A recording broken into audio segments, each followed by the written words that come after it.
Hey guys, Silver here, and today we are talking about gold. So, what is the best gold coin to buy? So let's break it down. You have obviously various types of gold. If you're new to buying gold, maybe silver as well, then this video is a good place to start. Remember, it's not financial advice, not tax advice, but just give you a little bit of an overview. So I'm based in the UK and have different selection of gold for you here today. So what we are looking at when we buy gold, we basically have something called a spot price, okay? So the spot price is the current price that gold is trading at on the market, worldwide. So it might be in dollars if you're in America, it might be in pounds if you're in the UK, it might be in euros, etc. You can obviously translate it to any currency. So when it comes to buying gold, you've basically got to pay the spot price plus the dealer's premium, okay? Because remember, if you get a piece of gold out of the ground, it doesn't look like this. It's got to go through a manufacturing process to end up, in the position that it's in now. Something like a bar might be, easier to make, but something like a coin might require, a lot more in terms of, the work to get it to this position. So with that in mind, we obviously want to decide what our goal is. If we're just purely stacking gold for the weight of gold, for whatever reason that might be, then you're going to want to ideally get the gold for the best price that you can. So the lowest premium and the closest price to spot. So spot price is in troy ounces. You'll notice this coin in particular is a 1/4 ounce. Okay, so you'll take the spot price, you'll divide it by 4, and then you'll see how much more this is going to cost compared to that number. Okay, so let's say, just for easy maths, let's say the spot price is 1,000 in whatever currency you're in. You divide that by 4, okay, and that comes to 250. Okay, and let's say this particular coin is not for sale for 250, it's for sale for 275. So that would mean that it is 10% over the spot price. Okay. If this coin here was for sale, and this is a 10th ounce, okay, so if this coin is a 10th ounce and it's for sale not for 100, it's for sale for 120, okay, although the difference, the spread, is only $20 or £20 or whatever on this coin, it's actually 20% because the coin is smaller and the gold value is 100. Okay, so although this is cheaper in terms of your currency amount, the premium is actually double of this coin. So those aren't necessarily going to be the premiums you'll find, they're just just this example. So let's say you've got 2 1/4 ounce coins, maybe you've got 2 that are the same, and in theory they should be worth the exact same. The gold content is worth the same amount. Okay, so if you've got one for sale at 250 and you've got one for sale at 260, this one is 10 more than this one. Easy enough. Cool. So if they're both the same coin, in terms of gold weight, ignoring the design that's on them, when you go to a dealer to sell the coin, they're probably going to give you a very similar amount. Okay, so ideally you want to be buying the coins that have the least premium for the weight. So a cheaper coin doesn't necessarily mean it's better value, because it has to obviously be the same size. So, for example, you could get 10 of these and that would make 1 ounce. You're going to probably pay more buying 10 of those to make an ounce than you are buying 4 of those to make an ounce, okay? Or 1 of those to make an ounce. So consider the premiums when you're buying, because when you come to sell, if you go to a dealer, they're going to probably pay you just under spot or just over spot or around spot. Okay, they're not going to pay you all those premiums back. You think about it from the dealer's point of view, for them to sell this little coin here, or for them to sell this piece here, the work is really the same. They've got to list it on the website, or put it out in the shop, they've got to test it, you know, the time to do everything and take the money and, you know, deal with the customer service perhaps and package and post, the time to do all that is the exact same. But on this one, you know, the value is much higher because it's worth, you know, it's an ounce of gold compared to this being, you know, nearly a 20th, you know, 30th. So something to consider. The bigger pieces you buy, the better price you are generally going to get. And also the more plain and simple the design is, you know, the more mass produced it is, the better off you will be. So with that in mind, you know, things like these, Hattons of London, this is a quarter sovereign. Like I say, it's a commemorative one for one of the D-Day events, Gold Beach. It comes with a little booklet and, you know, it's got a little box. It's going to cost more to buy something like this than just a straight bullion sovereign, which there's lots of, and they're made at a low premium. Okay, so check out the prices. Some dealers and some websites, they'll make it, you know, easy to read. They'll say, look, this is the intrinsic value of the coin. You know, a sovereign, it might be intrinsically £310 at the moment, but you might actually have to pay 330 or 335 to get it, and maybe some postage, so it might end up costing you 340.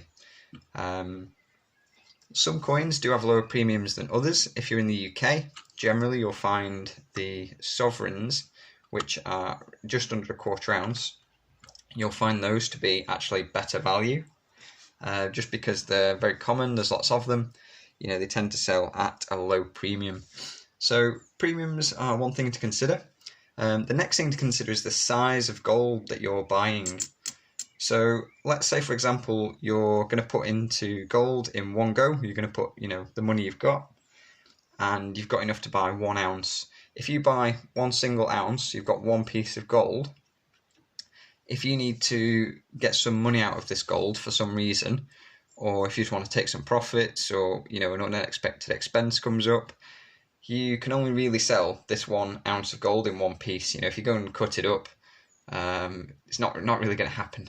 Okay, but if you were to buy instead got 5 there. If you're going to buy 4 quarter ounce coins instead, then you have the flexibility. You could sell 1, you could sell 2, you could sell 3, you could sell all 4.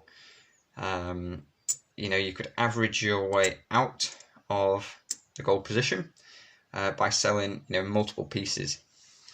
So although you might pay a little bit higher premium, you know, you might pay something like 10% on these quarter ounces. You might pay something like 4%. I think I paid on that. Although, you know, you are paying a little bit more, it does give you that more flexibility. So it might be actually a benefit to do that. So something to consider. And also, it depends how you're going to sell. You know, if you need to sell quickly, which might be the case, you know, if you need the money for something, then it's probably going to be easier to sell a lot of the same thing than if you have, let's say your gold collection was 10 different things. You've got one of these, one of these, one of these, one of these, you know, one of these. It's a bit more difficult to list it all, and whilst you could just work out the total gold content and say, look, there's a total of 4 ounces of gold, I'm selling it for this much based on the spot. You know, you might get someone who buys the lot. You might get someone who's coming along and thinking, well, I want the Krugerrand, but I don't really like that coin, and I've no interest in that coin, and I just don't want one of those. And then you might get someone else who thinks, well, I like those two, but I don't like that, and, you know, you've got to find multiple buyers then. Whereas if you just had, say, a tube of sovereigns, you could say, right, I've got 20 sovereigns, I've got 10 sovereigns, I've got however many sovereigns. Here we go, this is the price. You know, you can buy 1, 2, or all of them, and so on. It's just logistically easier to list, and also you'll have paid a lower premium to get sovereigns generally in the UK, so you know, you can afford to just sell them quickly. You don't have to wait for someone who thinks, well, I'm collecting these proof like Krugerrands, or I'm collecting you know, these quarter ounce commemorative quarter sovereign, sorry, commemorative coins. And you might have to wait around for a buyer for a while. And if you're in a rush to sell, you might just have to, you know, dump the price to try and get rid of it quickly as well. So based on that, I would say, if you're investing, you want to consider, the amount of gold that you want to buy, and perhaps get it in a few different pieces. If you're going to buy 10 ounces, then having 10 different 1 ounce coins or 1 ounce pieces, not too bad. If you're going to buy 1 ounce, you're going to probably want a little bit of flexibility there. If you're going to buy things like this, you're going to pay a lot more premium. This is a 0.5 gram dinosaur.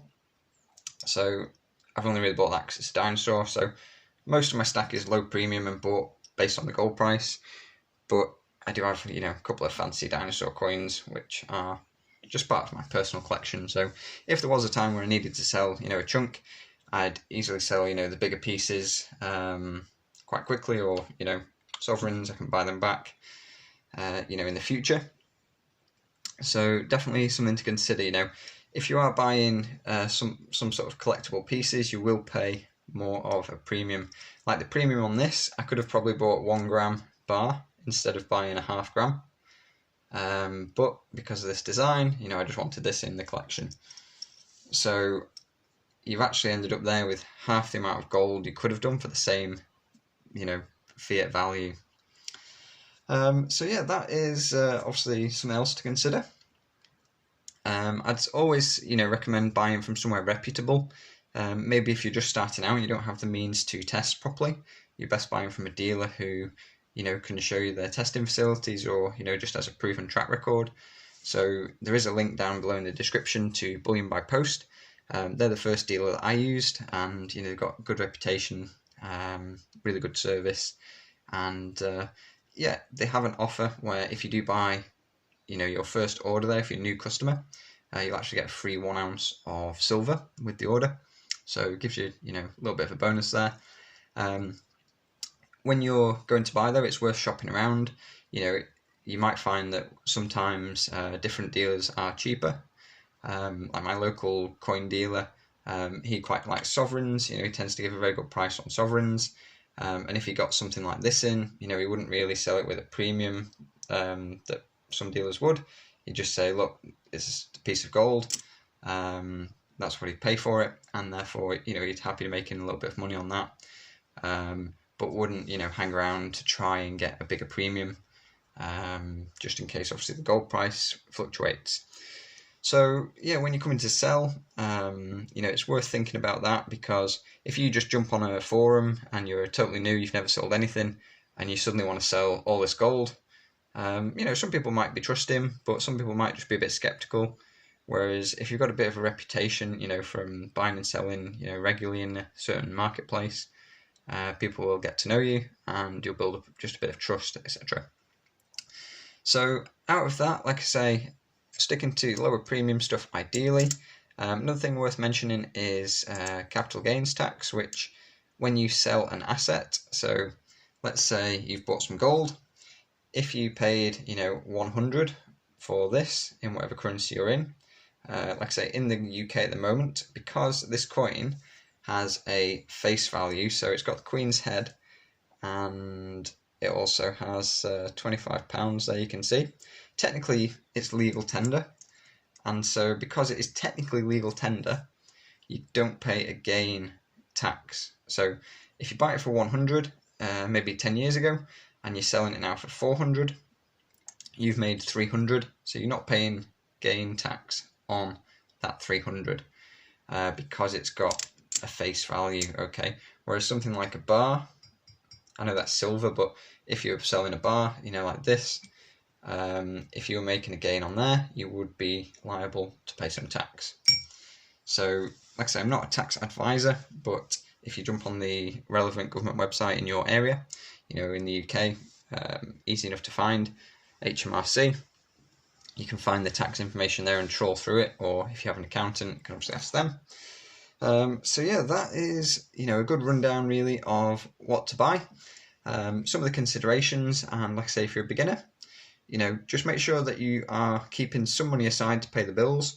Whilst it's nice to have all the shiny, currently we have to pay taxes and bills in pounds or dollars, wherever you are. So you do need to obviously keep some aside to pay for your general expenses. For me, gold and silver are sort of long-term savings. So, you know, I've got money set aside just for emergencies, like say if your heating system breaks in your house or your car breaks down or whatever, you know, infinite possibilities of things that could potentially go wrong. You know, enough money to pay bills, and then, you know, a bit of a safety buffer there in the bank account just in case. And then, you know, just like I say, some spare money that's like, you know, excess savings, if you like. I can, you know, collect some shiny, which is very nice.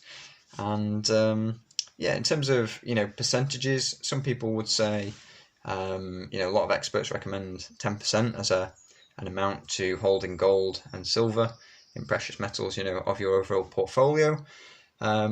Generally, I think, you know, whilst it is a long-term collection, I would trade it out. You know, I would liquidate the stack and sell everything at certain points in the market, because everything works in cycles. So the gold price is going up and down, you know, each day. If I could sell at, you know, a sizable profit at some point because I wanted to go into another asset class that I see as undervalued or as a better opportunity at the time, you know, I could sell all the stack and use that money into another project. And then once the money is, you know, used in that other project and get the return off that, say for example, if it was a property, you know, if house prices were to plummet, could sell all the gold, buy the house at a cheap price. You know, once the prices return, I could then obviously sell the house and buy gold out of the profits. So just as an example, you know, you might be investing in property, you might not, you might be investing in anything, I don't know. Not my business, but just to give you an idea. So yeah, tip of the day, stick to the low premium stuff, you know, initially to build a base on your stack, and then maybe after you've done that, you might want to get some more collectible pieces, you know, just because you're interested in them or you like them. But at the same time, if you can pick up something that has a premium elsewhere, perhaps like these coins, if you can pick those up at the gold price, get a good deal on them, you might be able to flip them out and, you know, make a little bit of profit whilst also building up, you know, a seller reputation. And as well as doing that, you know, you're giving yourself a bit of like built-in equity, if you like, as long as you've got time to choose when you sell. So I hope you enjoyed the video. Any comments, pop them down below. And if you enjoyed it, you know, drop us a like, would much be appreciated. And we'll see you on the next video.